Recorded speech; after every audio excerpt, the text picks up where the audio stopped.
हमीरपुर के circuit house में उप मुख्यमंत्री मुकेश अग्निहोत्री ने पत्रकार वार्ता के दौरान विपक्ष पर जमकर हमला बोला है। अग्निहोत्री ने कहा कि देश के प्रधानमंत्री नरेंद्र मोदी हिमाचल को अपना दूसरा घर मानते हैं, लेकिन हिमाचल प्रदेश में इतनी बड़ी त्रासदी आने पर हिमाचल का रुख नहीं किया और न ही गृह मंत्री शाह ने हिमाचल आना मुनासिब समझा है। उन्होंने कहा कि हिमाचल प्रदेश के बीजेपी के नेता दिल्ली में हिमाचल की बात रखने के लिए असमर्थ रहे हैं और 100 दिनों में त्रासदी के चलते भारी नुकसान पहुंचा है, लेकिन केंद्र सरकार के नेताओं ने दौरे करने में ही व्यस्त दिखे। अग्निहोत्री ने कहा कि जब कहीं से कोई मदद नहीं आई तो अपने स्तर पर 4,500 करोड़ रुपए के पैकेज की व्यवस्था की है। उन्होंने कहा कि नदियों के किनारे पेयजल स्कीमों को भारी नुकसान पहुंचा है और राहत राशि केंद्र से नहीं आने पर समस्या बनती रही है।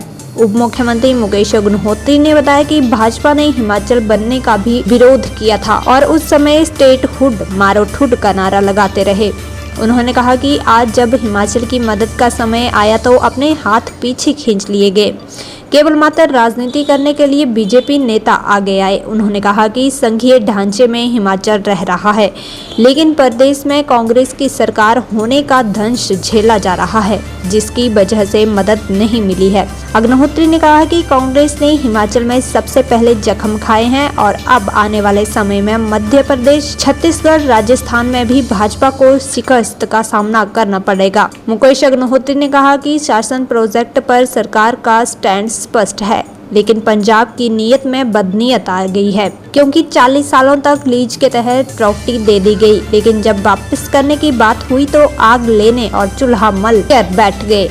उन्होंने कहा कि वापस देना बहुत ही दुखदायी होता है, लेकिन अब पंजाब के मुख्यमंत्री कह रहे हैं कि मालिकाना अधिकार चाहिए, तो पंजाब के मुख्यमंत्री की नीयत इस बारे में सही नहीं है, इसलिए प्रदेश सरकार पूरी लड़ाई लड़ेगी।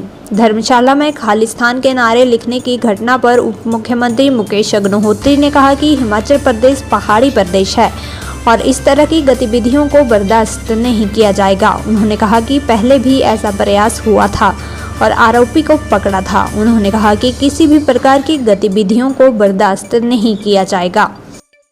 इस प्रदेश को ये कहते हैं कि ये मेरा दूसरा घर है। प्रधानमंत्री नहीं आए, होम मिनिस्टर यहाँ नहीं आए, जबकि सारे देश दुनिया में इस बात का शोर मचा कि हिमाचल प्रदेश में जो है स्थितियाँ बहुत खराब हैं और वहाँ पे घर टूट गए हैं, सड़कें टूट गई हैं, नेशनल हाईवे बह गए हैं और लोगों की जानें जा रही हैं। ये इतना सारा कुछ होने के बावजूद 100 दिन तक ये चलता रहा, लगभग प्रदेश में 100 दिन तक चलता रहा, लेकिन केंद्र की भाजपा सरकार, उन्होंने ना तो यहाँ पे आना गवारा समझा और ना ही यहाँ पे मरहम लगाने का कोई प्रयास किया। जब हमने ये देखा कि 100 दिन से ऊपर हो गए और कोई हमारी मदद नहीं हो रही है, ऐसे में हमने अपने लेवल पे जो है अपने संसाधनों से 4500 करोड़ रुपए का पैकेज देने का फैसला किया। हालांकि हिमाचल प्रदेश की वित्तीय स्थिति इसको अलाउ नहीं करती थी, लेकिन हमने उसके बावजूद ये पैकेज की अनाउंसमेंट की और अब हम उसके तहत 7 लाख रुपया उस हर व्यक्ति को देंगे जिसका घर जो है पूरी तरह नष्ट हो गया है। हर उस व्यक्ति को 1 लाख रुपया देंगे जिसका मकान आंशिक तौर पे ध्वस्त हो गया है। इस 2500 करोड़ रुपए का नुकसान हुआ। हम दिल्ली में कई दफ़ा दस्तक दे आए हैं पानी की स्कीमें हमारी जो ध्वस्त हुई हैं, क्योंकि खास तौर पे पानी की स्कीमें सारी जो हैं वो नदियों के किनारे हैं। पाइपें नदियों के किनारे हैं, पंप हाउस में नदियों के किनारे हैं और वो पूरी तरह बह गए हैं, लेकिन उसके बावजूद जो है अभी तक राहत राशि ना आने के चलते हमने ये जो है पैकेज की अनाउंसमेंट कर दी है और हम उन सबको जो है मदद करने के लिए अब कैंपेन शुरू कर रहे हैं और ग्रामीण क्षेत्र में जिनकी ज़मीनें नहीं रही हैं उनको 3 बिस्वा ज़मीन दे रहे हैं और शहरी इलाके में जिनकी ज़मीनें नहीं, जिनके घर चले गए और उनको ज़मीन चाहिए, उनको 2 बिस्वा हम ज़मीन देने जा रहे हैं। और जो रवैया भारतीय जनता पार्टी का रहा है, ये वो लोग हैं जिन्होंने हिमाचल बनने का विरोध किया। ये जब हिमाचल बन रहा था तो ये स्टेटहुड मारोठुड के नारे लगा रहे थे, तो तब भी ये चाहते थे कि हिमाचल प्रदेश ना बने। और अब जब हिमाचल की मदद का समय आया तो उस समय भी इन्होंने हाथ पीछे खींच लिए और सिर्फ इनके दिमाग में राजनीति है। इनके दिमाग में मानवता का कोई भी अंश जो है इस दौरान देखने को नहीं मिला है। इसलिए हमने अपने रिसोर्सेज से ये बात किया। हम फेडरल स्ट्रक्चर में रह रहे हैं और संघीय ढांचा है ये।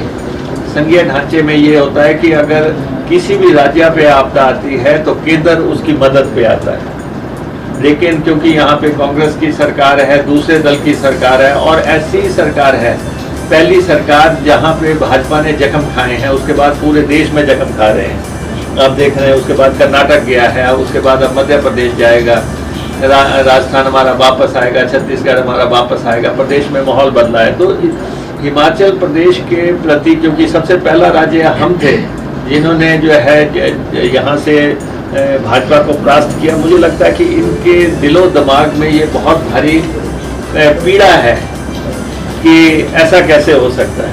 लेकिन हम लोकतंत्र में रहते हैं, चुनावों में हार जीत होती रहती है, लेकिन दूसरे दल की सरकार अगर राज्य में है, क्या उसकी मदद नहीं होनी चाहिए?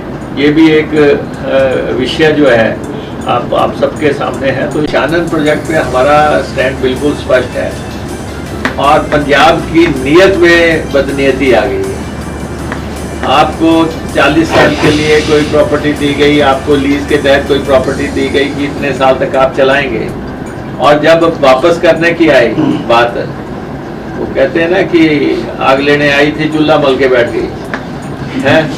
भाई आपको जो है, आपको दिया था एक स्पेसिफिक पीरियड के लिए कोई प्रोजेक्ट, अब वापस देने की बारी है। वापस देना बहुत दुखद होता है। आप किसी को कर्जा भी दे दो, थोड़ा पैसा भी दे दो, वो भी वापस लेते इसमें आपके एड़ियाँ लग जाती हैं। अब पंजाब के मुख्यमंत्री जी को चाहिए कि हिमाचल छोटा भाई है आपका और उसकी प्रॉपर्टी वापस करने का समय आ गया है, और उसको वापस करने की बजाय जो है आप कहने लग पड़े हैं हमें मालिकाना अधिकार दे दो।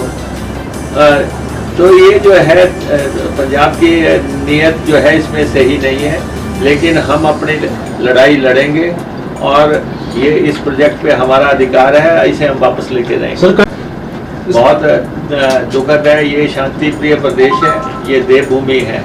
यहाँ पे पहले भी ऐसा प्रयास हुआ था, अब दोबारा से अगर कोई ऐसा प्रयास करने की कोशिश की है, तो पहले भी हमने प्रदेश ने जो है उनको जो है पकड़ लिया था।